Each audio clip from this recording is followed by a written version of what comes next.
Commander Vex 9 clicked his mandibles in what might have been amusement, if amusement didn't require a sense of humor. Which, according to his personnel file, he definitely lacked. The Galactic Academy's training facility buzzed with the usual collection of fresh-faced cadets from 17 different species, all eager to prove themselves worthy of serving in the Coalition fleet. "Another batch of meat for the grinder," muttered Sergeant Krill, his four arms methodically checking the training weapons. The Zolonian's voice carried that special blend of cynicism that only came from watching too many eager young beings get themselves killed in spectacularly stupid ways. Vex 9's compound eyes tracked across the assembled cadets. Typical mix, really. 3 Thanari with their crystalline exoskeletons gleaming under the artificial lights. A pair of Mokari twins, their tentacles twitching nervously. Several Vrex, standing proud and tall, convinced their warrior heritage made them invincible. And, unfortunately, 2 humans. "Oh, wonderful," Vex 9 sighed, a sound like steam escaping from a broken pipe. More hairless apes. The humans stood near the back of the group, looking ridiculously small compared to their alien classmates. The male, Lucas Kane, appeared to be in his early 20s by human standards. Average height, brown hair, the kind of face that screamed, "I volunteer for dangerous missions." His companion, Maya Torres, was shorter, darker-skinned, with eyes that seemed to catalog every exit and potential weapon in the room. Krill followed Vex 9's gaze and let out a sound that might have been laughter if it hadn't sounded so much like grinding metal. Humans. Why do they even bother sending them? Remember what happened to the last batch? Vaguely. Vex 9's voice dripped with sarcasm. Something about them single-handedly stopping a Krovar invasion fleet with nothing but determination and improvised explosives? Exactly. Completely unrealistic. Probably just propaganda. The training exercise was supposed to be simple. A hostage rescue scenario in a mock space station. The cadets would work in teams to neutralize armed hostiles and extract civilians. Standard stuff, really. What could possibly go wrong? Everything as it turned out. The teams had been assigned randomly, which meant Lucas Kane found himself partnered with Thorak the Vrex, whose idea of stealth involved charging headfirst while roaring at maximum volume. Maya Torres ended up with a Thanari named Zil 4 and one of the Mokari twins, Blob 7. Yes, that was actually his name. Apparently, Mokari parents weren't known for their creativity. Attention, maggots. Krill's voice boomed across the training deck. You will enter the facility in teams of 3 or 4. Your objective is to rescue the civilian hostages without getting them or yourselves killed. The training weapons are set to stun, but they will hurt like hell and leave you unconscious for several minutes. Try not to embarrass your species too badly. The mock facility was a maze of corridors and rooms, populated by holographic hostiles armed with very real stun weapons. The Academy believed in making training as close to actual combat as possible, which explained why the medical bay was always busy. Lucas Kane's team entered through the primary airlock. Thorak immediately proved why Vrex had a reputation for being excellent warriors and terrible strategists by announcing their presence with a war cry that probably violated several noise ordinances. Subtle, Lucas muttered, checking his weapon's charge. Really setting the tone for a stealth mission. The first hostile appeared around a corner, weapon raised. Thorak charged. The hostile fired. Thorak went down like a sack of particularly dense rocks. Well, Lucas said to himself, that lasted longer than I expected. In the observation deck above, Vex 9 and Krill watched the proceedings with the detached interest of beings who had seen this exact scenario play out hundreds of times before. 10 credits says the human panics and gets himself stunned within 30 seconds. Krill wagered. You are on. I give him 45 seconds. Humans are notoriously stubborn about dying. They watched as Lucas dragged Thorak's unconscious form behind cover, then systematically began clearing the corridor with a precision that made Vex 9's mandibles twitch. The human moved like he'd done this before, which was impossible since this was his first combat training exercise. Interesting, Vex 9 mused. The little meat sack appears to have some actual tactical knowledge. Meanwhile, Maya Torres's team was having its own adventures. Zil-4 had discovered that the Nari exoskeletons made excellent bulletproof vests but terrible stealth equipment. Every step sounded like someone dropping a bag of crystals down a metal staircase. Blob 7 had somehow managed to get himself stuck in a ventilation grate, his gelatinous form proving both an asset and a liability. "Could you perhaps make less noise?" Maya whispered to Zil-4 as they crept down a corridor. "This is quiet for a Thanari," Zil-4 replied in what might have been a whisper if whispers normally shattered glass. "Right, of course it is." Maya had already identified 3 potential hostiles based on shadow patterns and reflected light. She'd also spotted 2 escape routes and calculated the exact angle needed to ricochet a stun blast off the wall to hit someone around a corner. All of this was perfectly normal human behavior, obviously. In the observation deck, more instructors had gathered to watch the exercise. Word had spread that there were humans in this batch, and everyone wanted to see what ridiculous, impossible thing they would do this time. "Remember the incident with Cadet Thompson?" asked Lieutenant Grix, his insectoid features twisted into what might have been a smile. "She supposedly took down an entire pirate ship with nothing but a maintenance tool and creative thinking." "Propaganda," Krill insisted. "Has to be. No species is that adaptable." Vex 9 was beginning to have doubts about that assessment as he watched Lucas Kane systematically dismantle the hostile positions in his sector. The human moved with an efficiency that was almost insulting to the carefully designed training scenario. "This is taking too long," announced Training Director Vask Prime, his multiple eyes scanning the displays. "Initiate the complication protocol." Krill's 4 hands hesitated over the controls. "Sir, are you sure?" "The complication protocol is usually reserved for advanced teams. Do it. Let's see how these soft little primates handle a real challenge." The complication protocol activated additional hostile units, changed the facility's layout, and introduced a time-sensitive element to the scenario. What had been a manageable rescue operation suddenly became a nightmare of shifting objectives and overwhelming odds. Lucas Kane was pinned down in a maintenance shaft when the first additional wave of hostiles arrived. His weapon had 12 shots remaining, and he could count at least 15 heat signatures converging on his position. Thorak was still unconscious, sprawled in what could generously be called a defensive position, but was more accurately described as eerily inconvenient obstacle. "Well," Lucas said to himself, checking the remaining charge in his weapon, "this is about to get interesting." That was when the shooting started in earnest. The hostiles had clearly decided that subtlety was overrated and began firing indiscriminately down the corridor. Lucas pressed himself against the wall, feeling the heat from near misses, and began calculating angles and trajectories with the kind of mathematical precision that would have impressed his academy instructors if they weren't currently trying to kill him. In Maya Torres's sector, things had gone from complicated to completely insane. Blob 7 had finally extracted himself from the ventilation system, only to land directly on top of a hostile unit. Zil-4 was using his natural armor to provide cover while Maya systematically picked off targets with shots that shouldn't have been possible given the angles involved. "How is she making those shots?"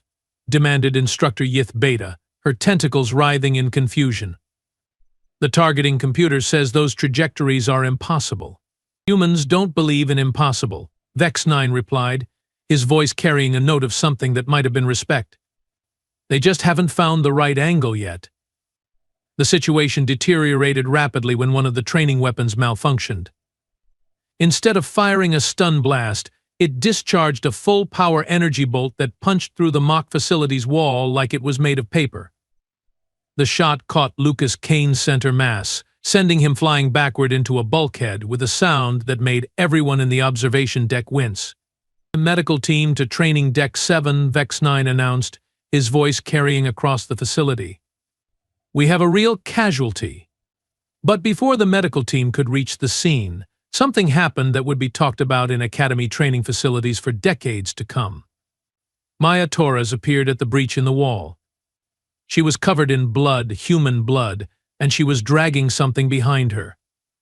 It took several seconds for the observers to realize that what she was dragging was Lucas Kane's head, still attached to his body, but only barely. "Holy Mother of Cosmic Horror," whispered Krill, his forearms going limp. "Is he?" "Breathing," Maya announced, her voice carrying clearly through the facility's communication system. "Barely, but breathing. And really, really angry about being shot." She looked up at the observation deck, her eyes finding Vex 9's compound gaze through the reinforced transparent aluminum. "Training exercise over, I assume?" Lucas Kane's body twitched, then moved. Somehow, impossibly, the human was trying to sit up, despite having been hit with enough energy to vaporize a small asteroid. "So that," announced Training Director Vask Prime, "is not medically possible." Maya Torres smiled, an expression that contained absolutely no humor whatsoever. "You clearly haven't spent much time around humans."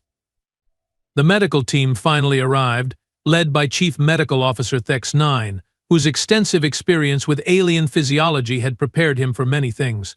But human stubbornness was not one of them. "The patient is conscious and responsive," Maya reported, her voice clinically precise.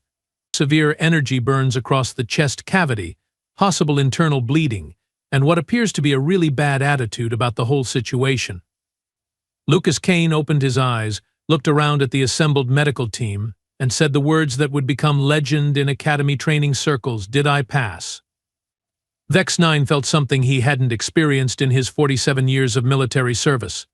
It might have been respect. It could have been fear. It was definitely indigestion. "Get them both to medical," he ordered.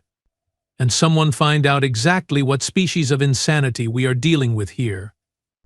As the medical team carefully extracted Lucas Kane from the training facility, Maya Torres walked alongside them, still covered in his blood, still carrying herself like someone who had just completed a routine exercise rather than witnessed what should have been a fatal training accident. Training Director Vask Prime watched them go, his multiple eyes tracking their progress down the corridor.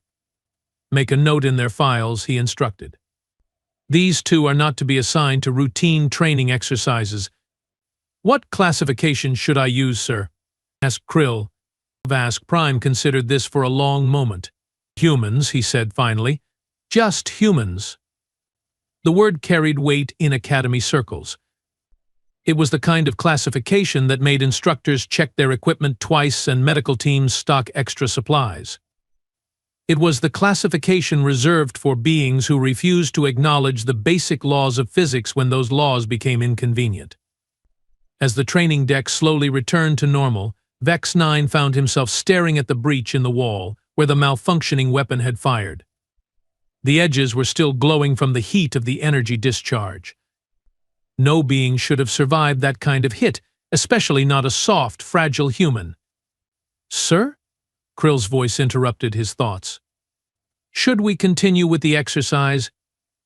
Vex 9 clicked his mandibles, the sound echoing in the sudden quiet of the training facility. "No," he said finally.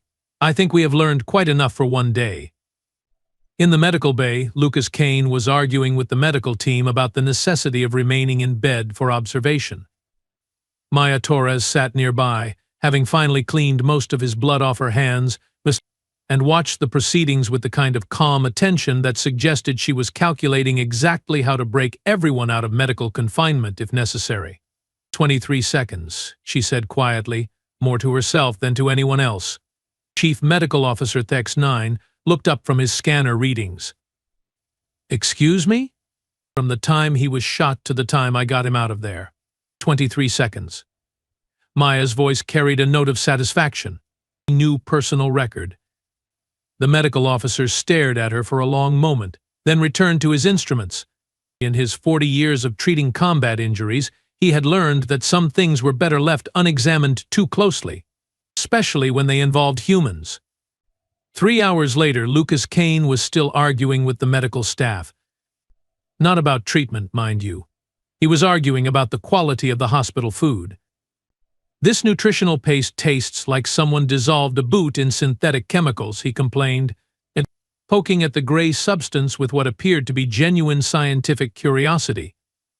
"What did you do? Run it through a matter disintegrator twice?"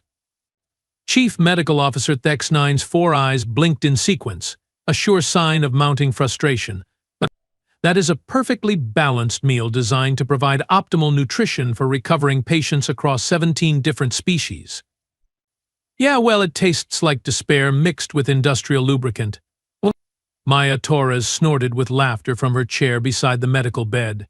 She had changed into a clean uniform, but somehow still managed to look like someone who had recently been involved in a violent incident.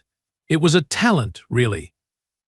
The human survived a direct hit from a malfunctioning energy weapon, Thex9 muttered to his assistant, a nervous Mokari named Squish 2. And he is complaining about the food. Standard human behavior, sir, Squish 2 replied, checking his notes. According to the medical database, food complaints are the third most common human response to trauma, right after inappropriate humor and demanding to know what happened to their stuff. In the Academy's administrative section, an emergency meeting was in progress. Training Director Vask Prime sat at the head of a conference table surrounded by instructors, medical personnel, and several beings whose job titles were classified, but whose presence suggested this incident had attracted attention from very high places. "Let me understand this correctly," said a voice from the wall-mounted communication screen. The speaker remained off camera, but the voice carried the kind of authority that made star systems rearrange their borders when it asked politely. A first-year human cadet survived a direct hit from an energy weapon that should have vaporized him.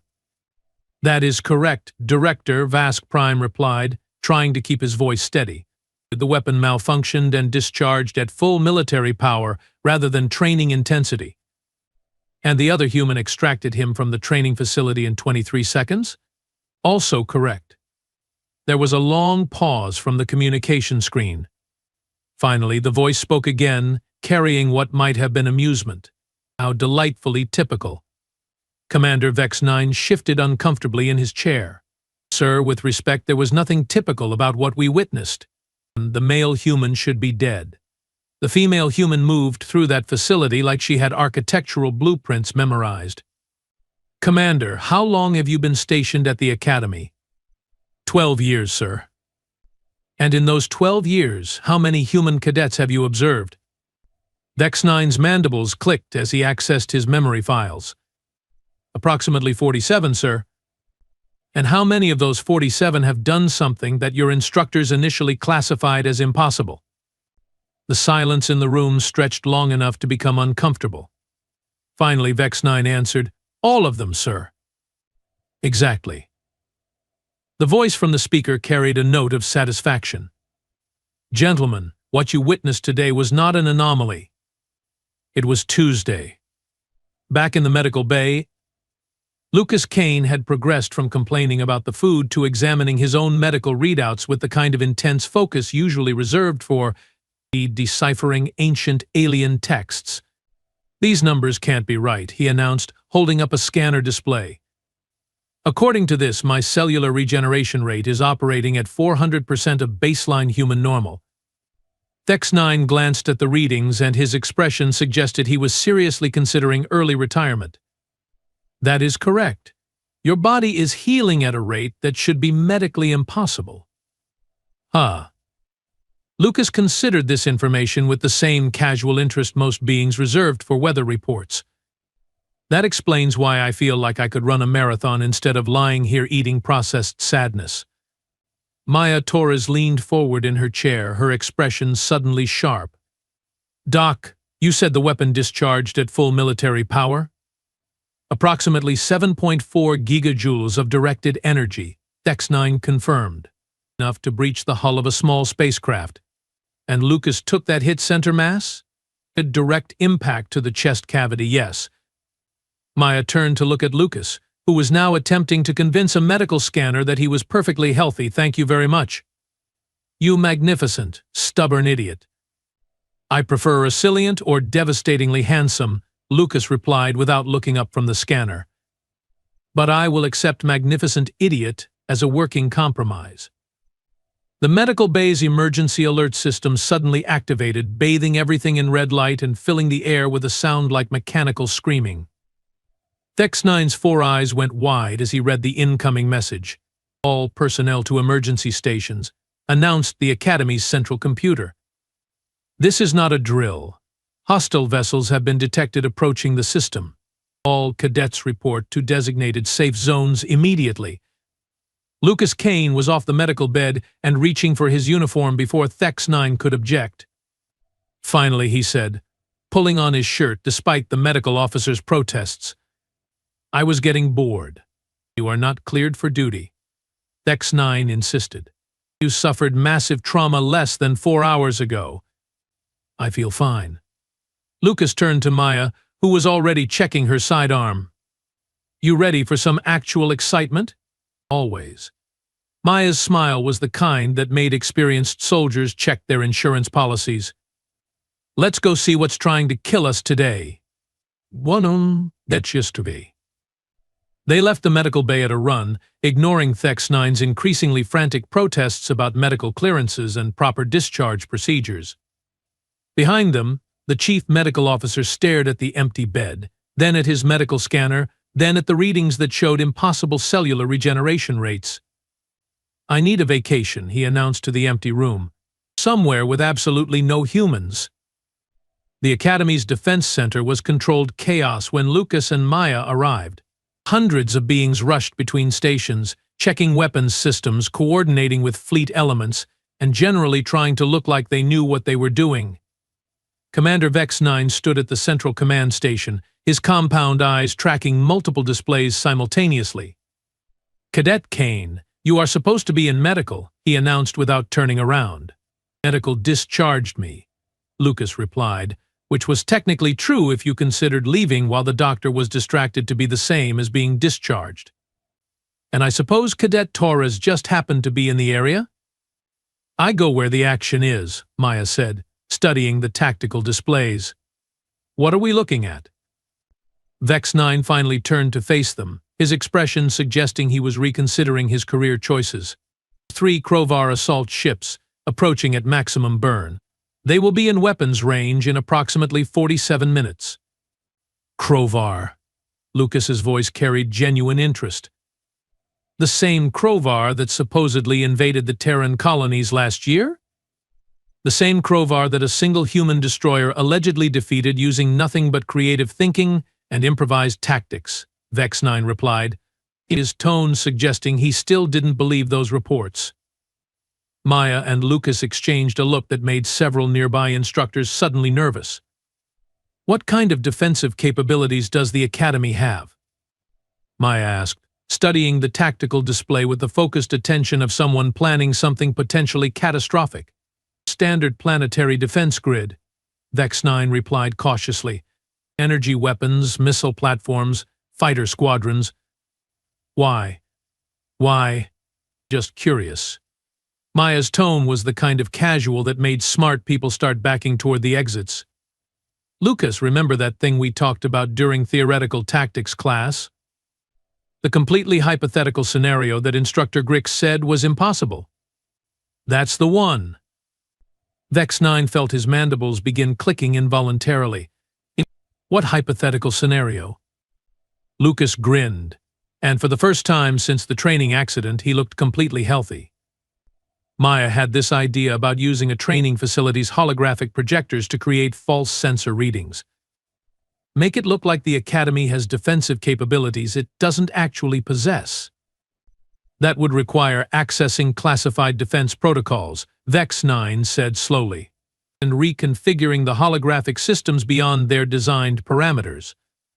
Hypothetically, Maya added helpfully. And even if such a thing were possible, which it is not, it would require someone with intimate knowledge of Krovar sensor technology. Hypothetically. Vex-9 stared at them for a long moment. In his 12 years at the Academy, he had learned to recognize the expression humans got when they were about to do something that would either save everyone or get them all killed. Usually both. "Wow. How long would you need?" he heard himself asking. 20 minutes, Lucas replied immediately. "Maybe 15 if Maya can access the defense grid's targeting computers." "I can do that," Maya said with the confidence of someone who had never met a computer system she couldn't convince to do what she wanted. "This is insane," Vex-9 announced to the room in general. I am about to authorize 2 first-year cadets to attempt a completely theoretical defense strategy against a proven enemy force. Sergeant Krill approached the command station, his 4 arms laden with data tablets. The Fleet Response Force is still 6 hours out. We have 3 squadrons of training fighters and a defensive grid that was designed for training exercises, not actual combat. Vex 9 looked at the tactical display, where 3 red icons representing Krovar assault ships continued their inexorable approach toward the Academy. He looked at his available resources, which consisted primarily of student pilots and training equipment. Then he looked at Maya Torres and Lucas Kane, who were watching him with the kind of patient attention that suggested they were already planning their unauthorized mission whether he approved it or not. "Do it," he said finally, "and may whatever deities you humans worship have mercy on us all." 23 minutes later, the Krovar fleet entered weapons range of the Academy's defensive perimeter. What they found waiting for them was completely impossible. According to their sensors, the Academy was protected by a defensive grid that included 12 heavy cruisers, 47 fighter squadrons, and enough firepower to reduce a small moon to component atoms. The sensor readings were absolutely clear, completely consistent, and totally false. "Krovar lead vessel is requesting communication," announced the communications officer, a Thanari whose crystalline structure was practically humming with nervous energy. "Put them through," Vex 9 ordered. The main screen flickered to life, revealing the bridge of a Krovar assault ship. The captain was a typical Krovar, which meant he looked like someone had crossed a particularly aggressive lizard with a small mountain. His scales were scarred from countless battles, and his eyes held the kind of intelligence that made him extremely dangerous. Academy Station, the Krovar captain spoke in accented but clear galactic standard. "I am Captain Throx 7 of the Krovar Defense Fleet. You will surrender immediately or be destroyed." Vex 9 stepped forward, his compound eyes meeting the Krovar's gaze. "Captain Throx 7, this is Commander Vex 9 of the Galactic Academy. I'm afraid surrender is not an option." Throx 7's expression suggested he was genuinely puzzled. "Commander, our sensors indicate your defensive capabilities are considerable. But you are an academy, not a military installation. Why do you possess such firepower?"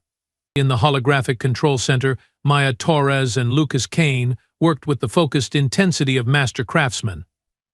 Maya's fingers danced across control interfaces she technically wasn't authorized to access, while Lucas monitored the false sensor readings they were broadcasting to the Krovar fleet. "They are buying it," Lucas announced quietly. "Krovar sensors are reading exactly what we want them to read." "Good," Maya replied, not looking up from her work. "Now comes the interesting part." On the main screen, Captain Throx 7 was consulting with his bridge crew. Vex 9 could hear fragments of their conversation, and the tone suggested they were having serious doubts about attacking what appeared to be a heavily fortified position.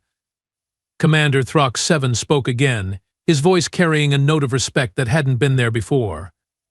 "Perhaps we can reach an understanding. The Krovar fleet has no quarrel with the Academy itself." "I'm listening," Vex 9 replied, though he had no idea what he was supposed to be listening for. "We seek information about human defensive capabilities. Recent encounters with Terran forces have been educational. We would be willing to withdraw in exchange for technical data." Maya Torres looked up from her control station, her expression suddenly dangerous. "Did he just ask us to hand over information about human military capabilities?" "That appears to be the case," Lucas replied, his own expression hardening. "How rude. Extremely rude." Maya turned back to her controls, her fingers moving with new purpose. "I think it's time we gave Captain Throx 7 a proper demonstration of human defensive capabilities." "What are you doing?" Lucas asked, though his tone suggested he already knew and approved. "Showing him exactly what happens when you threaten humans." Maya's smile was sharp enough to cut vacuum. "Activating Defense Protocol Omega." There was no Defense Protocol Omega. Maya had just invented it approximately 30 seconds ago.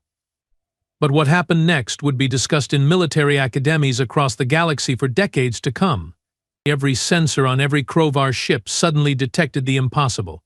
The Academy's defensive grid, which had appeared formidable before, now registered as absolutely overwhelming. The readings suggested enough firepower to reduce the entire Crovar fleet to elementary particles, and the targeting systems indicated that every weapon was locked onto Crovar vessels with the kind of precision that left no room for evasive maneuvers. Captain Throck 7's expression shifted from confidence to concern to what might have been terror. "Commander, our sensors are reading weapon signatures that should not be possible." "Captain," Vex 9 replied, his voice carrying new authority, "you asked about human defensive capabilities. Allow me to clarify something for you. This Academy trains beings from across the galaxy, but it was designed by humans. The defensive systems you are currently detecting represent approximately 0.01% of actual human military technology." This was, of course, complete nonsense. But Captain Throck 7 didn't know that. "Furthermore," Vex 9 continued, warming to his theme, "I have 2 human cadets currently managing our defensive operations. They are first-year students. Would you like to know what our advanced students are capable of?" On the Crovar bridge, several officers were now frantically checking and rechecking their sensor readings. The numbers they were seeing suggested that attacking the Academy would result in the complete annihilation of their fleet within approximately 15 seconds.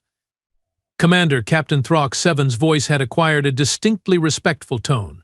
"The Crovar fleet withdraws. Please extend our apologies to your human cadets for any misunderstanding." "I will do that, Captain. Safe travels."